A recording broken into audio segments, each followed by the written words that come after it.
So in single adult ministry, we've all been doing it for a little while, we all know there are some misconceptions. I remember getting into it years ago and dealing with people with misconceptions about who single adults are. Let's talk about that. What are some of the misconceptions you have found about who single adults are? You're kidding? I started off with misconceptions. I am Mr. Misconception. I didn't want to go to single adult ministry because I was afraid it was a meat market. And when I had to admit to somebody that I was going to a single adult ministry for the first time, I was so direly, deathly embarrassed. And I was so absolutely wrong because it was the safest, most wonderful haven that I ever found. Okay, Jason, you said meat market. What do you mean by that for people? M-E-A-T, meat? Yeah, M-E-A-T, meat. I What thought is it was it? a meat market where you go to find the piece of meat that you want to take home. Whether you want to be married to it or whether you just... Want to taste it? That's right. Thank you. Yeah. Okay. That's the truth of it, though. Right. That's a real strong prevalence. A lot of people think of that. I also think a lot of people think it's a lot of lonely people. It's a lonely hearts club. It's a sad group of people. Which I think breeds the idea that everybody there is vulnerable, so it's going to be easy pickings. Yeah. Somebody who's vulnerable can sometimes be, easy to sway, your way if you wanted to. Right. But all of us face loneliness. Even you It's true. married folks face Absolutely. Yeah, loneliness. they do. I agree. That's right. Doesn't take being single to be lonely. I think there's a misconception too that they're a social welfare group, basically, socially backwards. They can't make it in the real world, so they gather there. And that's not true, of course, because there's a lot of quality people There are. in that group. Yeah. They're low income, that's also a misconception. But I know in my group I've got some well-paid professionals Yeah, sure. that are there. And so it certainly isn't true. Would you say there are some low-income people? I know single parents really not making much at all. They're struggling. But there are also, like you said, people on the other end of the spectrum making good incomes. Yeah, I think we need to be sensitive to that in that a single adult has all these same expenses. Nothing changed on the bills that come to the door, but they're trying to do it on their own income, on one income. That's tough. Another misconception is that they're there because they can't keep a relationship. And that's not right, or that's not true about everybody. Everybody has their own different reason why they're there. Right. One thing that kind of plays into what Craig was just saying was that, they have all the same bills, but we think they have more time. But if you stop and think about a single adult, single mom, single dad, they have all the time responsibilities that we would, holding down a regular job, mowing the grass, taking the trash out, paying the bills, but then they also have all the other responsibilities, keeping the house clean, ironing the clothes, running the kids everywhere. They have the same responsibility as a married couple that shares and splits and divides those responsibilities, all narrowed down in just to them. And so, that's definitely a misconception. A lot of times they have less time. All the car repairs, the home repairs, the bills, the shopping, the cleaning, the laundry, one person has to do it, not two. And I'm a married guy and I share that with my wife, but you're right, single adults have to do all of it themselves, but married people misunderstand that. Oh, you're single, you have more time. No. We all have 24/7, but they may have more flexibility with their time, but they still have to get all that done. And they have to do it all on a single income or choose to sacrifice more of their time for a second job. Very good. Along with that same topic, Kevin, is that sometimes people think that all singles then are bitter, that they're not married, they're not feeling complete. And that's really not true. Just because you're married does not make you a complete person. True. I think we see that in current movies and books, magazine articles, where the disgruntled ex-wives get together and discuss various tragedies in their lives. Yeah. And it's true. Exactly. Marriage is not a union of a half person and a half person coming together to make a whole person. Marriage should be a union of a whole person and a whole person coming together to make a whole marriage. And I think singles miss that sometimes. They miss that perspective. In fact, that's one of my pet peeves. I want you to meet my better half. As if she's a half and I'm a half and together we're whole. I like to say that we're whole people, like you said. Two whole people coming together. In fact, I know some married people that I would consider half. They're not very whole, So, yeah, and I like that phrase, one is a whole number. Yeah. Single adults, one is a whole number. Well, if you have a half a person marrying a half a person, you're going to have about a half of a marriage. That's good. That's right. True. And 1 divided by 1 is 1. Is one. So talking about the type of people and the misconceptions, these are good. How would you carry that over into single adult ministry? What are some of the misconceptions of the ministry itself? Some of the stigmas that this ministry has? All the single adults that are there are unmarriable. Some think that they're all there because nobody wants to be married. But some of those single adults do want to get married, but they haven't had the opportunity, or it's not their time or God's time. That it's just a dating service that the church provides. That's all from a misconception of the group itself. Craig, along with that, I've invited friends to come to our singles ministry or get-togethers, and the comment some of I've heard is, "No, I'm not looking." Yeah. And I know, they're missing the wonderful opportunity of friendships developing and having a good time and just some spiritual growth.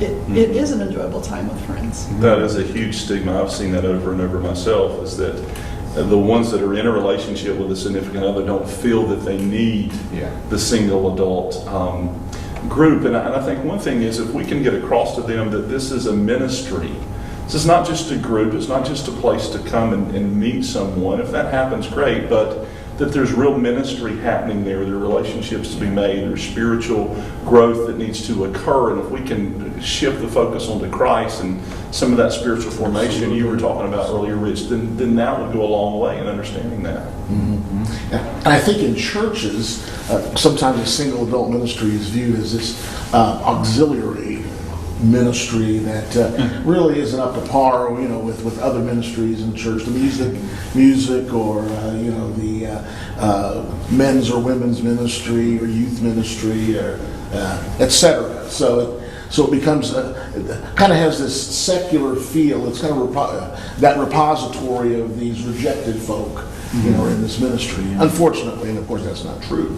Yeah, and with that, Rich, sometimes it's the first ministry that gets cut in church budgets because they figure single adults can take care of themselves, and so they don't need the special attention. And the behind that idea is the idea that single adult ministry is a net budget loss, that they don't contribute anything to the bottom line financially to the church. But I really have not seen that that's the case. In fact, the opposite is true, that when you have a single adult professional who sees a ministry that is particularly targeting him and his needs, he will be far more motivated to give either to that ministry or to the church that supports that ministry than he would have otherwise. Yes. Exactly. I like to tell pastors, you know what, when you preach on tithing, Pastor, if I'm married, I go home to my spouse and I say, honey, I think we should start tithing. She may or may not agree. She may say, we're trying to save that money for vacation. You want to give 10% to the church? But if I'm single, God only has one heart to convince me. And pastors and married people need to understand, single adults, they will give, like you're saying, Craig. If God gets a hold of it, they don't have to check with a spouse at all. So, these myths, these misconceptions, how would you suggest that we change? What can we do to change those misconceptions in the church about single adults and about the ministry? How do you influence that? Those who know need to share it. Starting with different single adult leaders. You drop it into your friends here. Like, you corrected your friends that it's not just a dating service, and that it's about growing in Christ. And so you take your pebble of knowledge and you toss it into the pond, and then you drop it into your pastors here. And it concentrically goes out, and everyone grows and learns. So he who knows, or she who knows, needs to be the one who shares. It's the way we promote it. If we promote it as, hey, come, we're going to be dating or we're going to talk about this, then they're not going to want to come because you're already telling them what you're going to talk about. But, the way you talk or the way you say stuff, they're going to want to, come and see what you're going to be talking about. Yeah, in the same way that Christians have to have their reality reoriented towards their walk in this world so that it follows Christ, we as ministry leaders have to reorient the congregation at large so that they see that this ministry is valid and that it isn't culturally based, but it's Christ-based. And in that process is behind that is promotion. To let them know it's a job. Yeah. I remember as a singles pastor bringing single adults up front of the congregation, giving them a 2 or 3 minute life share. Let them tell what God means to them, what the church means to them, how they found the single adult ministry, what that means to them. And it changes the image in the people's minds out there. And then service project. We would do some service projects and we'd show the pictures of video and the congregation's going, wow, look what the single adults are doing. Yes. It changes the image. Have you done similar things like that? Yes, it's to bring that special ring to the congregation. Obviously, as Liz said, you've got to connect with your senior pastor in some way, and not be demanding with him as leaders, but to be loving and to bring him along in the journey. Pastor, we want you to partner with us. It's an important ministry. And I think that's the beginning of it. But then to show, this is what we're doing in our church and in our community. And here are the results of that missions trip we took, and it's over time, it just takes time and it takes effort and prayer to. Yeah, and Rich, those ministry efforts go really far to changing the idea of it being just a dating service to being a ministry service. I use Facebook. I love Facebook, and it's fun utilizing it with lots of pictures, of course. And I've had many married couples say to me, "Oh, you guys have way too much fun. We'd like to come and join you guys. It's a lot of fun going on." That's what I was So gonna say, yes. it's a fun Yes. method to use. Get the word out, showing what you're doing. Actually, our local newspapers come and also done some articles and some shots of different activities we have going on. Good. That's been a Wow. good plus. We were talking a little bit ago about the meat versus meat, MEAT versus MEET. Let's talk a little bit for a few minutes about the difference between those two and how do we make it a MET group, a healthy building friendships, because that's where people need to go, to build friendships. Sure. Right. And there's a sacredness to that, to meet someone, MEET.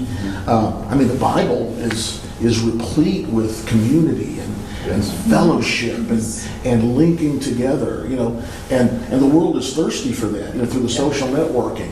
We want to be heard. We want to be a part of something that's great and bigger than ourselves. And I think if we can make it that sacred and safe and honest place where Christ rules, I think that's a good beginning. Safe place, that's a good word. How do you help to make it a safe place for people coming?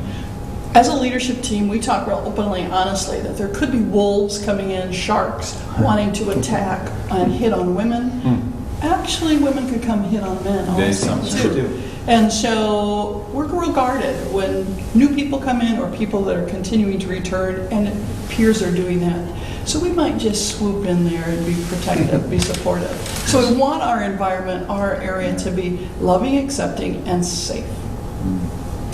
I think that we have to, many single adults have to be honest with the fact that they have to have a place to meet somebody. I know they would like that God would just bring the person that they're to marry to their front door just through prayer, but it didn't work that way with me. It didn't work that way with anybody. You have to go, and many of us go to a bar or someplace to try to meet somebody.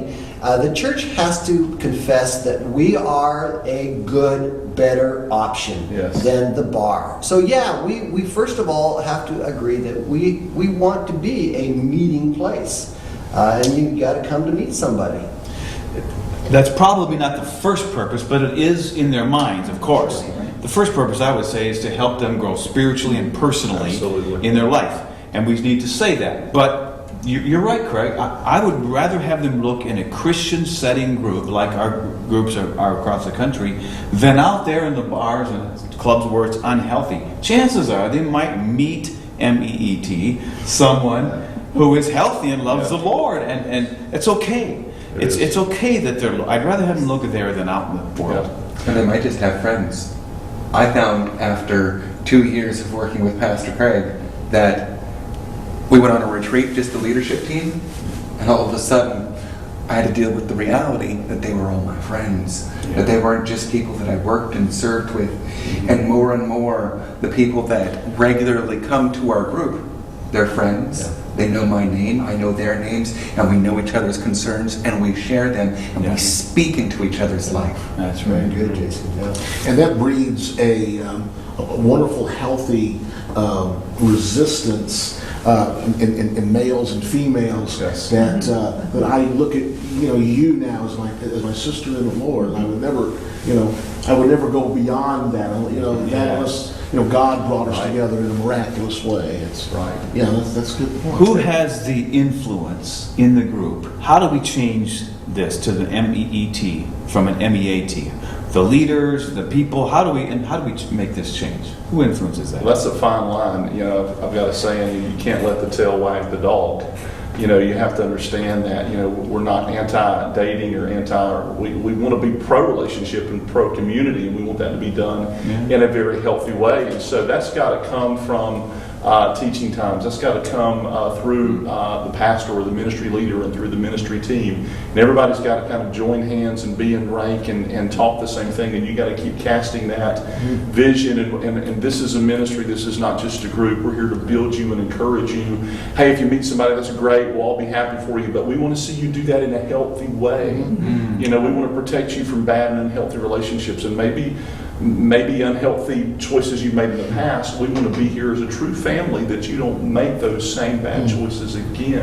Sure. And it's just being there for people and being relational, being in community, but at the same time not being anti-dating, allowing that to happen and hoping and coaching people along the way that happens in a healthy manner. So building healthy single adults can build healthy friendships, relationships, and future marriage. Absolutely. Right? And the church. That's the goal. Building healthy churches. Sure.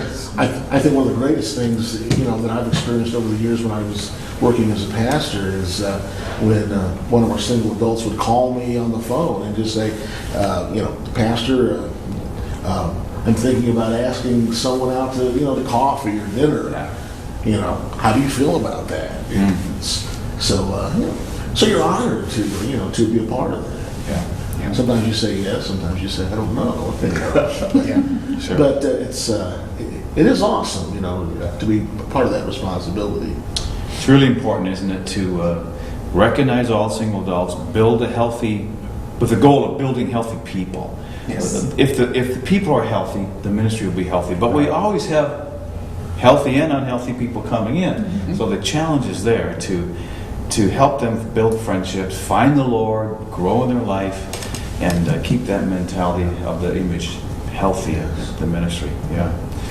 Sometimes we touch base on it from the pulpit or from who's ever doing announcements. Occasionally we remind people what our purpose is. And sometimes we actively send someone to correct someone who is behaving in a way that they may or may not realize is inappropriate, because some people just need their social skills a little refined. That's right. I think it's important to note here too that hopefully there is a constant flow of new people, maybe not every single week, but at least several each month, that are coming into the ministry. And so it's important to repeat those values and important to repeat that mission and that focus of what you're really trying to produce, the environment that you're really trying to create there. Because if you go for 6 months and don't mention that, then what's going to happen is that your environment is going to slowly slip down that hill, because you're going to have new people come in and nobody's said a word, nobody's talked about it. And so it's really going to turn into a meat market if you don't guard against that and be proactive. And again, that's not a negative thing, that's a positive thing to help people be who they need to be. Kevin, what are some of those things that you want to be said? that you want repeated? Well, we've had situations that have come forward. We talk to people individually, but when I stand before them as the pastor and speak and teach and share, I basically just say, hey, Single Source is a place where we want you to grow spiritually. It's a place that is designed to help you. Single adults have lots of challenges. Many of you have been divorced or widowed, you're single parents. These are huge issues in your life, and we want to empower you and help you to grow and get whole and healed and be able to forgive that ex-husband or wife that cheated on you. All those things, there's deep heart issues. We want to help you address those, and the relationship will come in time.